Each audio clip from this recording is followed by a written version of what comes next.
Dans notre série consacrée aux 10 commandements, nous abordons aujourd'hui le 5e commandement, « Honore ton père et ta mère ».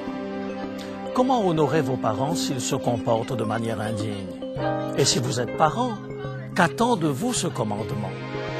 Notre monde moderne considère-t-il la famille comme un élément important de la société? Dans un instant, nous tenterons de répondre à ces questions.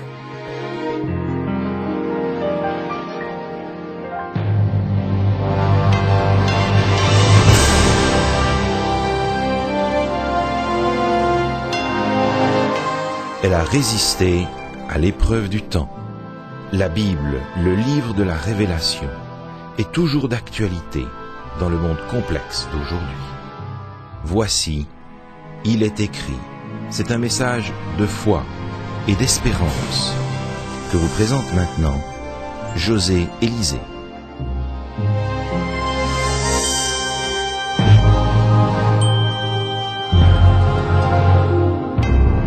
Nate Ibanez avait 8 ans lorsque son père lui a administré une correction magistrale parce qu'il n'avait pas lavé le plancher à son goût.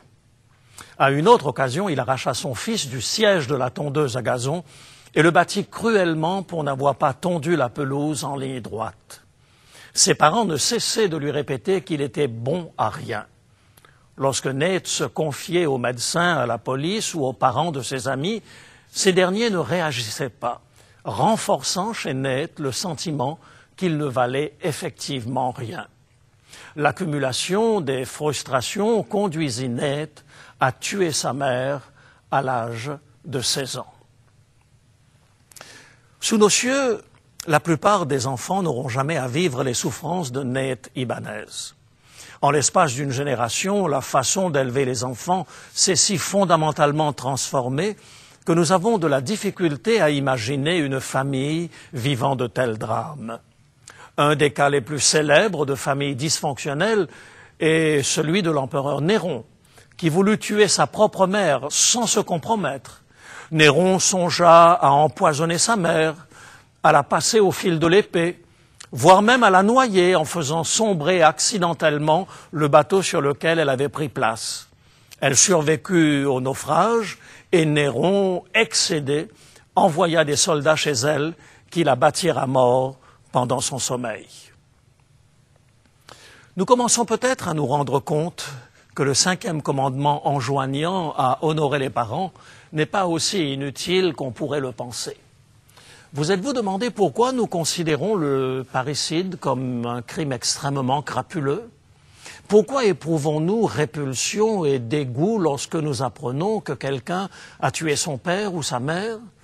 Pourquoi sommes-nous horrifiés en lisant dans un quotidien que Susan Smith a ligoté ses enfants, les a placés dans une voiture et a poussé celle-ci dans un lac? À moins d'admettre qu'il existe des principes moraux universels, nous avons du mal à mettre de tels actes sur le dos d'un simple échec des relations humaines. Les philosophes postmodernes affirment qu'il n'existe plus de règles morales objectives. Pourtant, les horreurs rapportées dans les quotidiens chantent une autre partition. Que l'on soit postmoderne ou non, infliger de mauvais traitements aux enfants n'est pas acceptable. Mais sur quelle base affirmer que c'est inacceptable? Parce que ces comportements font souffrir les gens? Et sur quelle base affirmons-nous qu'il est mal de faire souffrir les gens?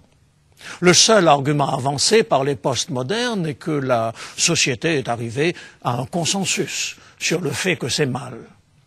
Si nous disons qu'il est mal de faire souffrir les gens parce que la majorité des gens reconnaissent que c'est mal, n'est-ce pas reconnaître que la notion de bien et de mal est déterminée par l'opinion de la majorité? Est-ce que le fait que la majorité soit d'accord signifie que la chose est forcément bonne? Avant la guerre civile aux États-Unis, une majorité d'Américains considérait que l'esclavage était une bonne chose. Était-ce pour autant une bonne chose? Pourquoi savons-nous de manière intuitive que certaines choses sont bonnes et d'autres mauvaises? Si vous y réfléchissez, c'est assez surprenant que des êtres humains qui sont composés de matière possèdent le sens du bien et du mal.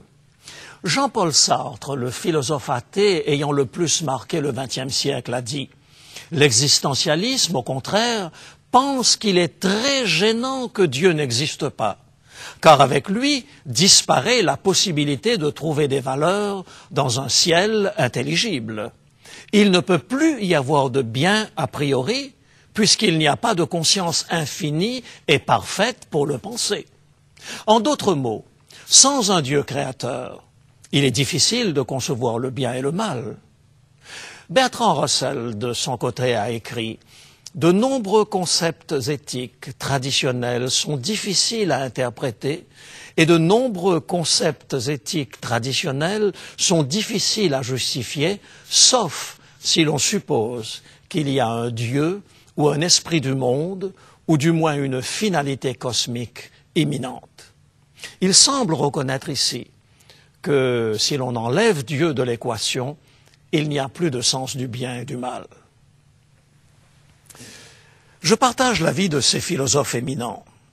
La notion de moralité ne peut exister sans Dieu, puisque la biochimie darwinienne, à elle seule, ne peut justifier l'existence d'un sens moral. De plus, je crois que Dieu nous a non seulement donné un sens moral, mais il l'a également défini dans un code écrit, les 10 commandements. C'est de ce code que nous extrayons aujourd'hui le 5e commandement, Exode chapitre 20, verset 12. Exode chapitre 20 et le verset 12. « Honore ton père et ta mère, afin que tes jours se prolongent dans le pays que l'Éternel, ton Dieu, te donne. » À première vue, cela semble un commandement inutile. Les humains, comme les bêtes, n'aiment-ils pas naturellement leurs géniteurs? Je n'ai jamais eu besoin de commander à l'un de mes enfants de m'aimer. Pourquoi dès lors un commandement pour rappeler ce qui, pour la plupart d'entre nous, nous vient naturellement? Cela a-t-il quelque chose à voir avec l'évolution de notre monde? Nos relations interpersonnelles ont été tellement déformées qu'elles sont devenues méconnaissables. Nous sommes témoins de situations familiales que les générations précédentes auraient peine à imaginer. Laissez-moi vous en donner un exemple. En 1988, Bill Wyman des Rolling Stones, âgé de 52 ans, a épousé Mandy Smith, qui, elle, n'avait que 19 ans. Jusque-là, rien d'extraordinaire. Cependant, lorsqu'ils se sont mariés, le fils de Bill était fiancé à la mère de Mandy. S'ils étaient restés ensemble, Bill aurait été le père de son fils et en même temps son beau-père. La mère de Mandy serait devenue également sa belle-fille. Un peu compliqué, n'est-ce pas? Je ne résiste pas au plaisir de vous lire une lettre adressée par un soldat facétieux au ministère de la Défense nationale de France. Attachez vos ceintures et suivez-moi attentivement. Monsieur le ministre, permettez-moi de prendre la respectueuse liberté de solliciter de votre bienveillance l'appui nécessaire pour obtenir une démobilisation rapide. Âgé de 24 ans, je suis marié à une veuve de 44 ans, laquelle a une fille qui en a 25. Mon père a épousé cette fille. À cette heure, mon père est donc devenu mon gendre, puisqu'il a épousé ma fille. De ce fait, ma belle-fille est devenue ma belle-mère, puisqu'elle est la femme de mon père. Ma femme et moi avons eu en janvier dernier un fils. Cet enfant est donc devenu le frère de la femme de mon père, donc le beau-frère de mon père. En conséquence, mon oncle, puisqu'il est le frère de ma belle-mère, mon fils est donc mon oncle. La femme de mon père a eu à Noël un garçon qui est à la fois mon frère, puisqu'il est le fils de mon père, et mon petit-fils, puisqu'il est le fils de la fille de ma femme. Je suis ainsi le frère de mon petit-fils. Et comme le mari de la mère d'une personne est le père de celle-ci, il s'avère que je suis le père de ma femme et le frère de mon fils. Je suis donc mon propre grand-père. De ce fait, monsieur le ministre, ayez l'obligeance de bien vouloir me renvoyer dans mes foyers, car la loi interdit que le père, le fils et le petit-fils soient mobilisés en même temps. La vie moderne devient passablement compliquée.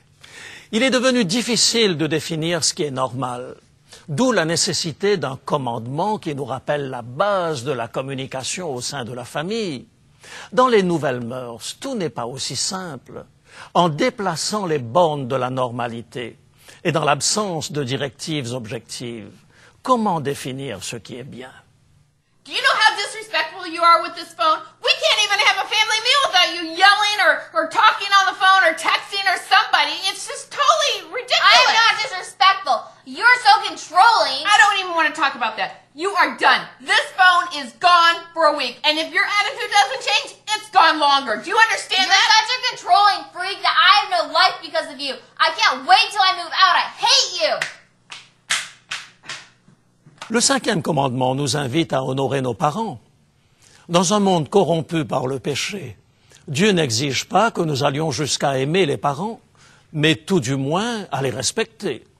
Honorer vos parents, c'est quelque chose que vous faites même quand vous avez de la difficulté à leur manifester des sentiments positifs, suite à la manière dont ils vous ont traité. Il est plus facile d'aimer ses parents lorsque vous avez grandi dans un foyer heureux, avec des parents qui se sont dévoués pour vous élever dans la droiture. Mais pour ceux qui ont beaucoup souffert, ce commandement vous offre une nouvelle ligne de démarcation entre acceptation et approbation. Ne permettez pas au ressentiment de vous voler le reste de votre vie. Par la grâce de Dieu, vous pouvez honorer vos parents sans pour autant approuver leur comportement. De plus, vous pouvez éviter de reproduire leur schéma de fonctionnement en intégrant les valeurs élevées que Dieu vous propose en tant que parents. La famille est le noyau de base, le fondement de toute la société.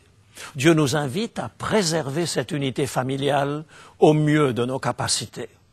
Même lorsque les enfants ont grandi et quitté la maison, les liens familiaux doivent demeurer. En honorant vos parents, vous reconnaissez ces liens. Plus tard dans la vie, lorsque les rôles seront inversés et que les enfants auront besoin de prendre soin de leurs parents, ces liens deviendront encore plus importants. L'argent ne fait pas le bonheur, dit-on. Cet adage se vérifie constamment. Combien de gens fortunés et célèbres ont tout ce que le monde peut offrir et cependant sont malheureux? Se pourrait-il que la cause première de leur malheur soit l'absence de relations familiales enrichissantes? Les relations familiales se sont tant détériorées que les enfants ne jouissent plus de la sécurité à laquelle ils pourraient prétendre et les parents ne vivent plus la joie que les enfants seraient censés leur procurer. Pourtant, Dieu avait en réserve quelque chose de tellement plus beau pour nous. Au cœur même des commandements de Dieu, nous découvrons que le Créateur y a placé la famille. Ce n'est pas par coïncidence que nous vivons dans des familles. Dieu lui-même décrit sa nature comme un Dieu en 3 personnes. Il est un Dieu de relations. Quand vous établissez vos relations selon les règles du Créateur, vous découvrez la joie qu'il a voulu pour vous. Des siècles après que Moïse ait reçu les 10 commandements sur le mont Sinaï, l'apôtre Paul élargit la portée du 5e commandement dans son épître aux Éphésiens, chapitre 6, versets 1 à 4. Éphésiens, chapitre 6, versets 1 à 4. Enfants, obéissez à vos parents selon le Seigneur, car cela est juste. Honore ton père et ta mère, c'est le premier commandement avec une promesse, afin que tu sois heureux et que tu vives longtemps sur la terre. Et vous, pères, n'irritez pas vos enfants, mais élevez-les en les corrigeant et en les instruisant selon le Seigneur. Le voici l'idéal de Dieu. Paul met d'abord l'accent sur les enfants. Obéissez à vos parents et honorez-les. Mais par la suite, il s'adresse aux parents, en particulier aux pères, et leur dit « N'irritez pas vos enfants ». Il en ressort que ce commandement a 2 volets. Non seulement nous avons la responsabilité d'honorer nos parents, mais Dieu nous confie aussi la tâche d'être le genre de parents que nos enfants vont vouloir honorer. Essayez d'imaginer comment seraient nos foyers, nos familles et nos vies si tous les parents aimez leurs enfants, pourvoyez à tous leurs besoins émotionnels et les traitez avec respect. Et si les enfants, en retour, faisaient de même envers leurs parents pendant toute leur vie. Julie, I just wanted to tell you that I'm sorry, honey. I'm sorry too. I didn't mean anything I said downstairs. I just want you to know that I do love you, and I'm sorry if you feel like I'm controlling. Si vos relations ont été déplorables, si vos parents étaient difficiles à aimer, et que vous avez le sentiment qu'aujourd'hui votre vie de famille en souffre, vous pouvez offrir à vos enfants un cadeau extraordinaire, un père ou une mère qu'ils puissent aimer et honorer. Vous pouvez briser le cycle infernal et donner à vos enfants et petits-enfants la chance de découvrir la joie que Dieu avait en réserve pour eux grâce aux relations familiales que vous allez établir dans votre foyer. En investissant le meilleur de vous-même dans la relation avec vos enfants et en témoignant le même amour que Dieu vous a témoigné, vous récolterez autant de bienfaits qu'eux. Le modèle familial divin est un modèle parfait, conçu par Dieu pour vous assurer la meilleure vie possible. Si vous placez votre famille entre les mains de Dieu et si vous vous confiez en sa sagesse, vous trouverez la joie qu'il a en réserve pour vous. Le message du 5e commandement est simple. Dieu se soucie de nos familles et il veut que nous tissions des relations solides, sources de joie et de sens dans nos vies. Il se peut que vous ayez déjà tout gâché, que vous n'ayez pas été des parents à la hauteur ou que vous n'ayez pas eu des parents formidables. Peut-être n'avez-vous pas été bon envers vos parents. Il est parfois difficile de réparer les torts, voire même impossible lorsque les parents ne sont plus. Mais il n'est jamais trop tard pour restaurer la relation que vous avez avec votre Père céleste. Il n'est jamais trop tard pour donner votre cœur à celui qui vous aime d'un amour plus grand que celui de n'importe quel parent.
Qui que vous soyez, quel que soit le milieu dans lequel vous avez grandi, quelles que soient vos fautes, Jésus-Christ est mort pour vous.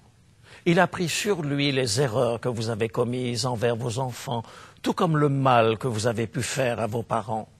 Il vous offre une relation qui peut changer votre vie. Il vous suffit de l'accepter. Voulez-vous prier avec moi pour le lui demander? Notre bon Père du ciel, le monde dans lequel nous vivons est douloureux pour beaucoup de tes enfants. Ils sont nombreux en ce moment, ceux qui savent que leurs familles ne sont pas ou n'ont pas été ce qu'elles auraient dû être. Mais aujourd'hui, nous voulons accepter cet espoir que tu nous offres. Enseigne-nous à être comme Jésus. Enseigne-nous à honorer nos parents et aimer nos enfants d'une telle manière qu'un peu du ciel se reflète dans nos demeures. Nous te le demandons au nom de Jésus. Amen.